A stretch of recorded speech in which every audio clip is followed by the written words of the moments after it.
You are never really alone anymore. And that might be costing you more than you realize. Your phone is beside you when you wake up. It follows you into the bathroom. That's one of the hardest things to overcome is the bathroom phone. It sits next to your plate, it rides in your pocket, it lights up during conversation and waits beside your bed at night. And we call this convenience, connection, productivity, and access. But underneath all of that is a mental tax that it just keeps collecting every hour of the day. The hidden cost of always being connected is not just wasted time. It's fragmented attention, the emotional exhaustion, the shallow rest, the constant comparison, the weaker boundaries, and a nervous system that rarely gets the signal that it is safe to power down. Every notification, vibration, banner, badge, message, headline, and update ask your brain one small question. Is this important? And even when the answer is no, your mind still has to check. And that constant switch creates that attention residue, which means part of your brain stays stuck on the last thing you saw while you're trying to focus on the next thing. Your attention was active, but it was never fully present. Always being connected also creates a false sense of urgency. A message arrives, and suddenly it feels like it deserves an immediate response. And then an email lands after work, and your body reacts as if it's the problem has entered the room. The device does not know the difference between an emergency and a coupon, but your nervous system often reacts before your thinking brain has time to even decide. And over time, this can train you to live in a low level state of alertness. You start checking your phone without choosing to, and you feel phantom vibrations, silence feels strange, and waiting in line becomes uncomfortable. A quiet moment feels like a problem that needs to be filled. And it's because many platforms are designed to reward checking with unpredictable bursts of novelty. And sometimes there's a message, a laugh, a compliment, a breaking story, or something that makes you angry. And that unpredictability keeps the habit strong. Another hidden cost is emotional contamination. Before smartphones, your mood was shaped mostly by what was happening around you. Now you can be sitting safely at home and instantly absorb someone else's crisis, the outrage, the argument, the tragedy, the vacation, the success, the appearance and opinion. And in 10 minutes, you can move from laughing at a video to worrying about the economy, comparing your body, or getting angry at a stranger. And feeling behind in life, your brain was not built to emotionally process hundreds of people's lives before breakfast. And this is where compassion can quietly turn into overload. That social comparison adds another layer. Online, you rarely compare your ordinary day to someone else's ordinary day. You can pair your behind the scenes to their best angle, their best news, their edited photos, their biggest purchases, their funniest moment, or the proudest achievement. And that can make your own progress feel invisible. You stop measuring your life by your values and start measuring it by other people's updates. That constant connection can also weaken real relationships in subtle ways.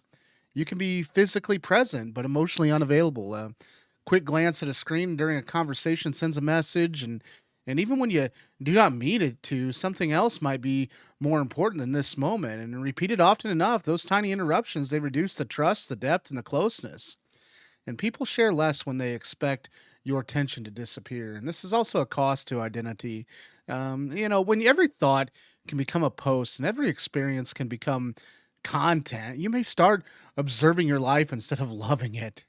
You think about how the moment looks, how it will be received, and whether it is worth sharing and what people might say. And your sense of self can slowly become tied to numbers that were never meant to measure your worth. And then there's sleep. A late night message, an argument, a video headline, or work email can restart your brain just when it needs to slow down. And you may put the phone down, but the middle conversations continues.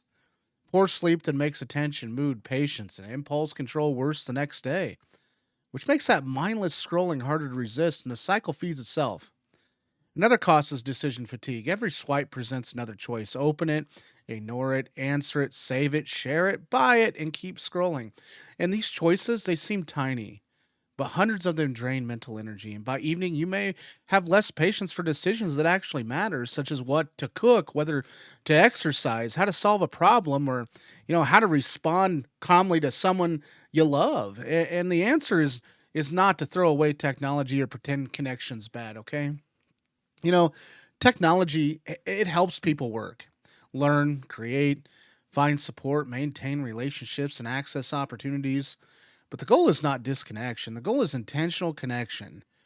Start by removing unnecessary notifications. Most apps do not need permission to interrupt your day. Keep calls and messages from important people, but silence shopping alerts, social media badges, and game prompts, news banners, and anything that creates urgency without importance. Next, create phone free zones. The dinner table, bedroom, bathroom, car rides with family, and the first 30 minutes after waking are good places to start. You need small boundaries that teach your brain that every moment does not belong to the internet.